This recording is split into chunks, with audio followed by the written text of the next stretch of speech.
Francis Cabrel, un artiste adulé par des générations, est aussi un homme qui a vécu des hauts et des bas dans l'ombre de sa célébrité.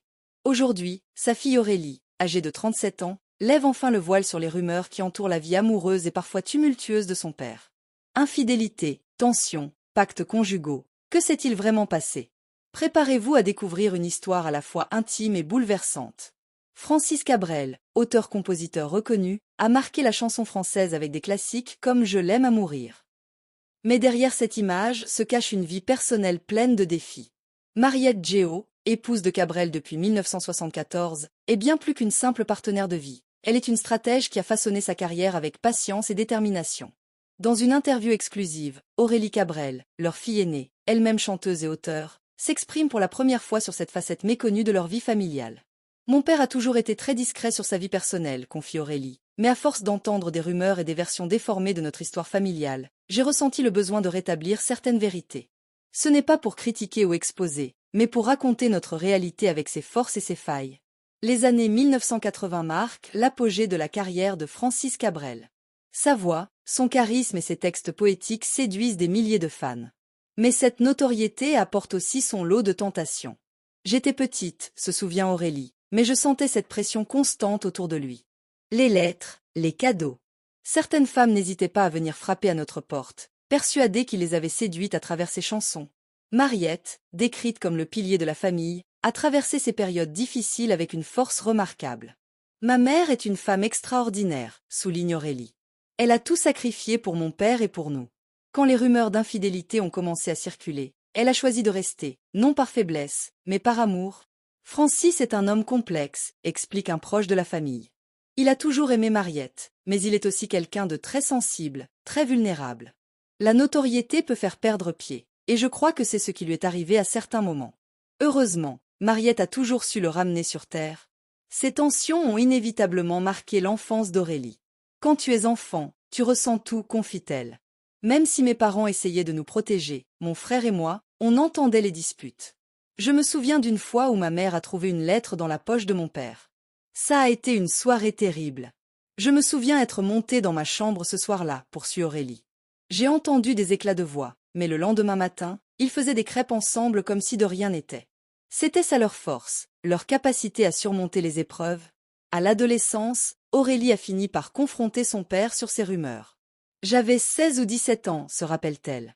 Je lui ai demandé, « Papa, est-ce que c'est vrai ce qu'on dit sur toi ?» Il m'a répondu, « Aurélie, j'ai fait des erreurs, mais jamais je n'ai cessé d'aimer ta mère. » Cette réponse m'a apaisée, même si elle n'efface pas tout. La force de Mariette réside dans sa philosophie de l'amour. Elle dit toujours que l'amour, le vrai, c'est un choix, explique Aurélie.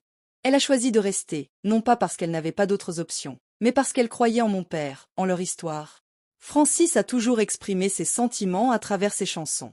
Beaucoup de ses textes sont des lettres d'amour déguisées pour Mariette, révèle un proche. Petite Marie, par exemple, c'est sa façon à lui de s'excuser et de dire « je t'aime ». Il y a eu une période, vers mes 12 ans, où j'ai vraiment senti que tout pouvait s'effondrer, confie Aurélie. Mon père était constamment en tournée. Quand il rentrait, il semblait fatigué, absent, comme si quelque chose pesait sur lui. Ma mère essayait de maintenir une apparence de normalité, mais on voyait qu'elle souffrait. Un Noël particulièrement difficile reste gravé dans la mémoire d'Aurélie. Papa est rentré tard, il y avait eu un malentendu. Ma mère et lui ne se sont presque pas parlé de la soirée. C'est à ce moment-là qu'ils ont décidé de tout remettre à plat. Ma mère a demandé à mon père de faire un choix, poursuit Aurélie. Soit il trouvait une manière de concilier sa carrière et sa famille, soit il risquait de tout perdre.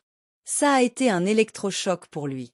Une conversation décisive s'est alors tenue entre Francis et Mariette. « Je ne peux plus continuer comme ça », aurait dit Mariette. Les enfants ressentent tout. Si tu veux que cette famille tienne, il va falloir qu'on trouve une solution. Je ne peux pas être seule dans ce combat. Je sais, Marie, je sais, aurait répondu Francis. Mais je suis perdue. Cette vie, cette pression. Je ne sais pas toujours comment y faire face. Mariette n'a jamais exprimé de regret quant à son choix de vie. On ne choisit pas de qui on tombe amoureux, dit-elle souvent, mais on choisit chaque jour de rester à leur côté. Elle n'a jamais regretté d'avoir choisi Francis, même si cela n'a pas toujours été facile. Francis est un poète avant tout, explique Mariette. Il vit dans sa bulle, et moi, j'ai accepté de l'y rejoindre. Est-ce que j'aurais aimé qu'il soit plus présent? Peut-être. Mais je savais aussi que je l'aimais tel qu'il était, avec ses forces et ses faiblesses. Francis et Mariette, ce couple, c'est une énigme, confie un ami musicien. Quand on les voit, on se dit qu'ils sont indestructibles, mais quand on connaît un peu mieux leur histoire, on comprend que ça n'a pas toujours été rose. Francis parfois se perdait dans son art, c'était son refuge, mais Mariette a toujours été là pour le ramener à la réalité. Je crois que si Francis est resté debout, c'est grâce à elle.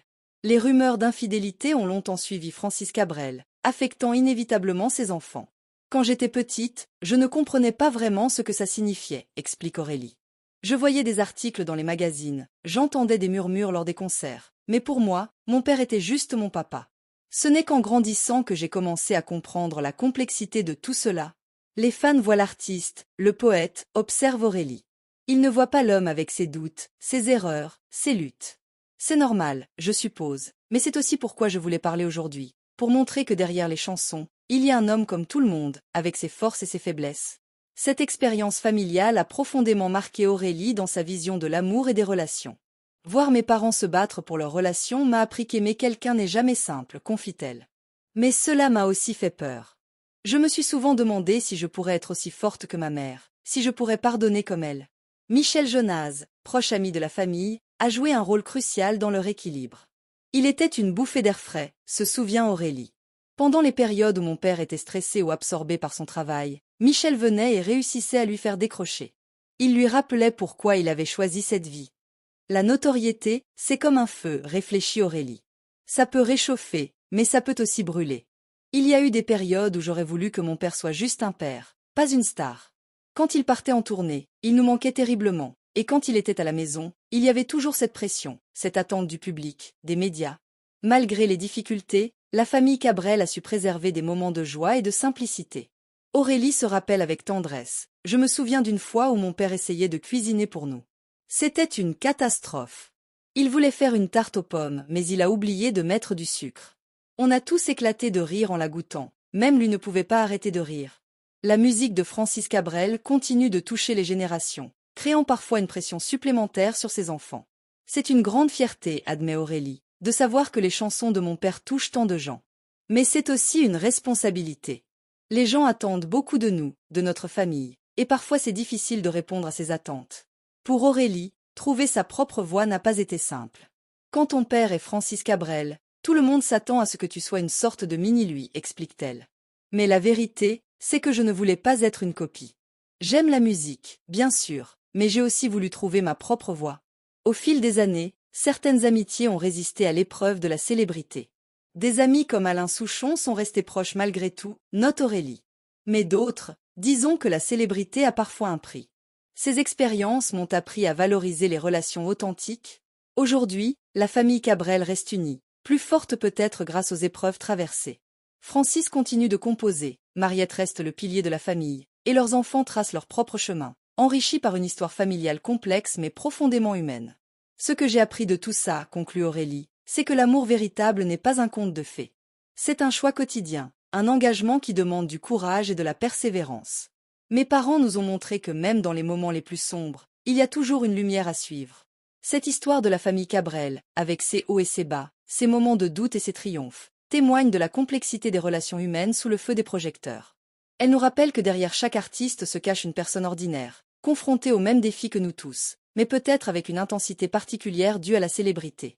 C'est aussi l'histoire d'un amour qui a su résister aux tempêtes, d'une famille qui a choisi de rester unie malgré les obstacles, et d'une nouvelle génération qui apprend à porter un héritage tout en forgeant sa propre identité.